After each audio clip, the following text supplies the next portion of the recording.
Good afternoon. My name is Dr. Dan Feiten. I am a pediatrician at Greenwood Pediatrics in Denver, Colorado, and we're going to be talking today about new technologies that go beyond the typical answering service that a lot of us primary care docs have lived with over the years. As you can see on the next slide, there's my information. As I said, I'm a co-founder of Greenwood Pediatrics in Denver and clinical professor at the University of Colorado School of Medicine. I'm president of Pediatric Web, a web design and development firm, and PediaPage, which is an after-hours solution for answering service and nurse triage. Way back in many years ago in the 1940s, we had the dear country doctor looking to take himself across the plains to visit the poor child who probably had strep throat and probably didn't get antibiotics at that time.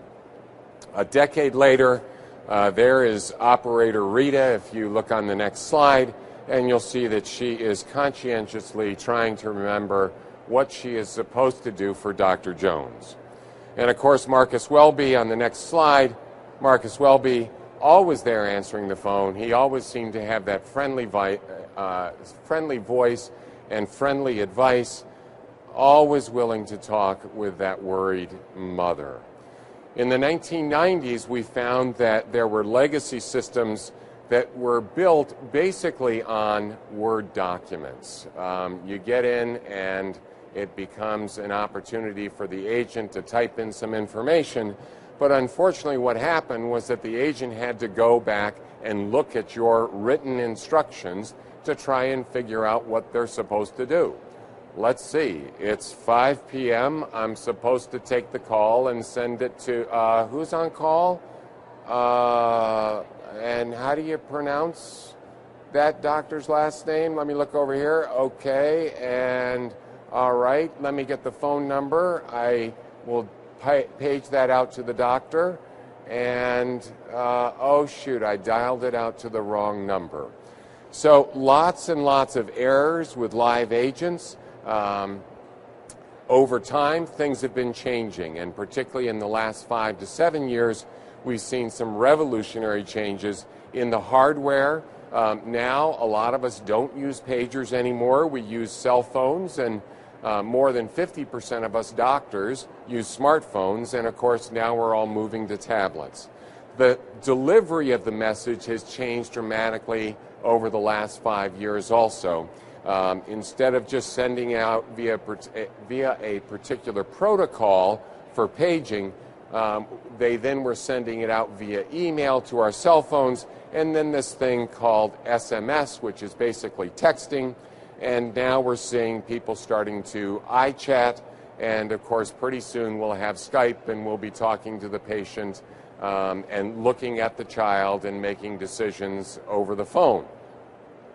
The software has gone from typical analog recording to that fancy IVR. Press 1 if you would like to talk to the doctor, press 2 if you don't like your doctor, etc. So things are changing significantly, and doctors now have many options for after hours in terms of how they handle the phone calls from their patients. The easiest way, and the way used by a number of solo docs, is to just simply answer the phone.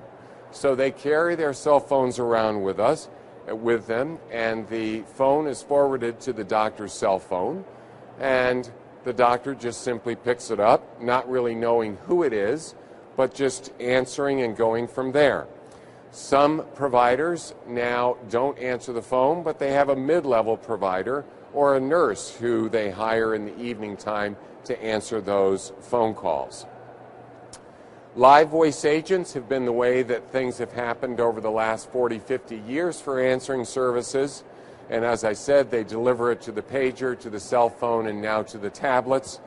And we're seeing a change, a significant shift in that direction. Now we have what we call virtual messaging, whereby we bypass the live voice agent. And these are done in several ways. One is that you can just have your answering service record a message from the parent.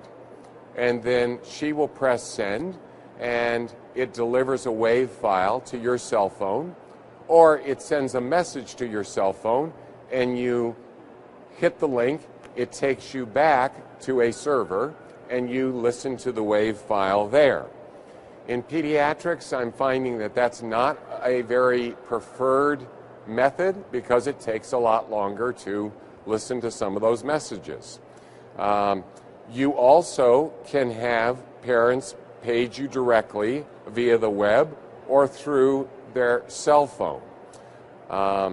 The obstacles to this particular, to these methods is that delivering cell phones via email or SMS, right now they aren't secure.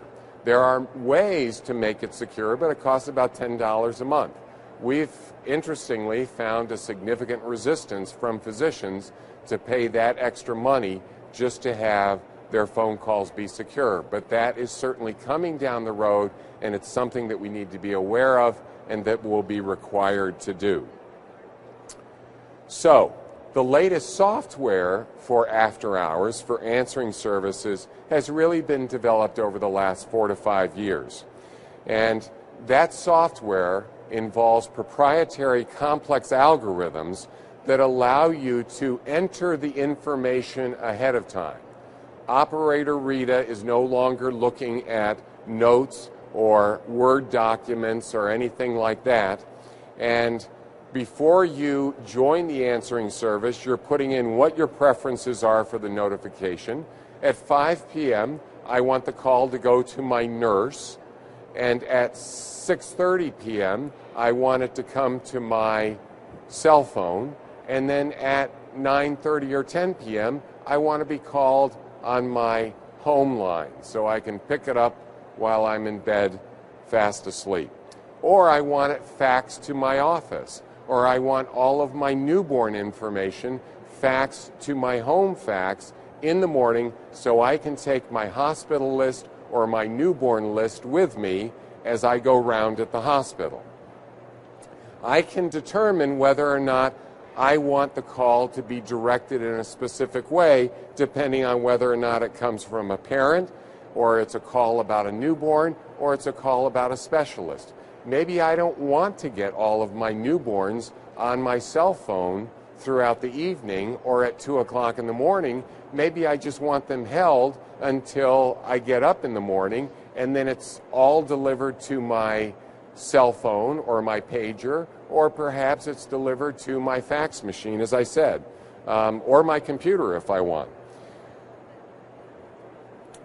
Now the software allows us to provide provider portals where doctors can actually go on securely, and it will allow their staff to change the instructions, the notification preferences that you have, the call schedules. Everybody in the practice can look at one specific call schedule. It can be changed in real time and viewed in real time. Those things can be viewed via the web, via your mobile or your tablet device. This particular slide shows a sample of that call calendar, and I'm not going to go over that other than to say that my name's on there several times. The next page that you'll see is a list of notification preferences. And so that call type, depending on if it is a patient-to-doctor type of call, or a newborn, or a doctor-to-doctor, or it's the triage nurse calling us back, you've entered in how you want that information to be handled. In my experience, some people just say, just send everything to my pager. Just send everything to my cell phone. But there are literally doctors who have 3 pages of these sorts of fields to try and determine exactly how they want each message to be delivered. Here's an example of a screen where you can see blue and yellow lines along with white and gray, and these are all of the calls that have come in the previous 24 to 48 hours. If you click on the detail button, it'll pull up all of the information about that particular patient. You can download that information into your EMR if you would like. You can print it out. You can print it out on stickers if you want and paste it into your paper chart if you still have that. The blue is newborns. The yellow are people who went online to your website and they entered in their child's chief complaint briefly, or they entered it in via their mobile phone and they bypassed the live agent, allowing the practice to save some money. My own particular practice, whereas a typical call will be anywhere between $1.38 to $2.20, depending on the length of the phone call. Right now, this virtual messaging costs us 50 cents per page.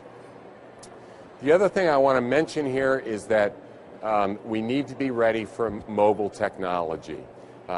Several other people in some of the other talks have already commented on this, and you can see in this graphic the older generation. She looks a little younger than me, but here she is ordering a pizza and someone is delivering it, whereas the younger folk are texting in what they want, and they are able to track the Domino's pizza to tell them exactly how close it is coming to the door. A very impulsive baby. I'm going to skip the information about mobile other than to say that we know that that is going to be a significant paradigm shift. It already is becoming that. Voice minutes are changing. You can see that the younger generation much prefers to text. They much prefer to communicate with their handheld device. And most people predict that they will start to move away from getting on the phone. They don't want to be held up with the IVRs for a long time. Just keep it simple. Don't make me think. So we know that there is a natural progression for younger parents to move to mobile sites and mobile applications to page the on-call provider. Therefore, those web-based and mobile solutions will be initiated by parents at a much lower cost. It will be preferred by the 20-something parents. We did a survey of 87 parents who used that system in my practice. 86% were very satisfied with that, and actually of the about 10% of the people who were dissatisfied were using an older version of Safari. And once we got them to upgrade their Safari, they were satisfied with it. 96% said that they would use the online service with the same frequency as if they called the office after hours.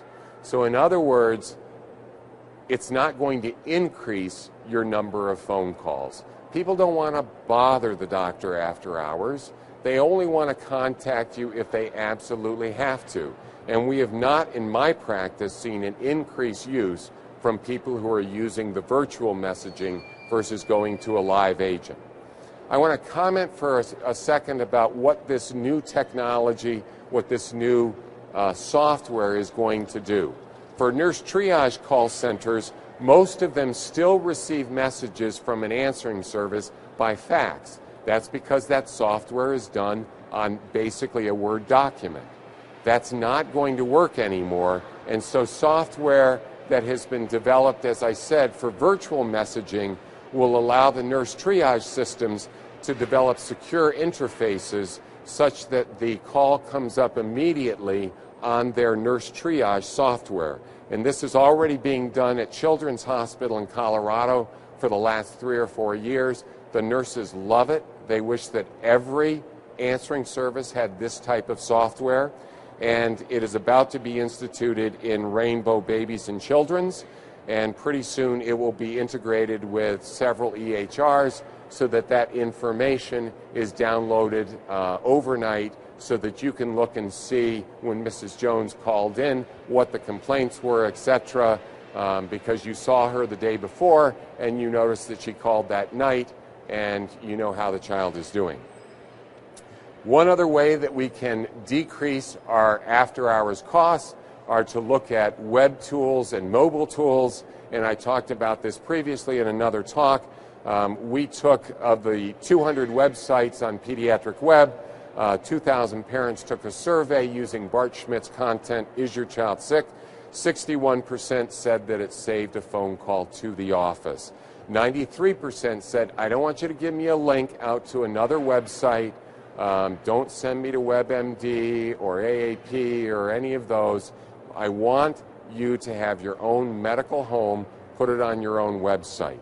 So that's about all that I have to say right now. If anybody has any questions, I can entertain those.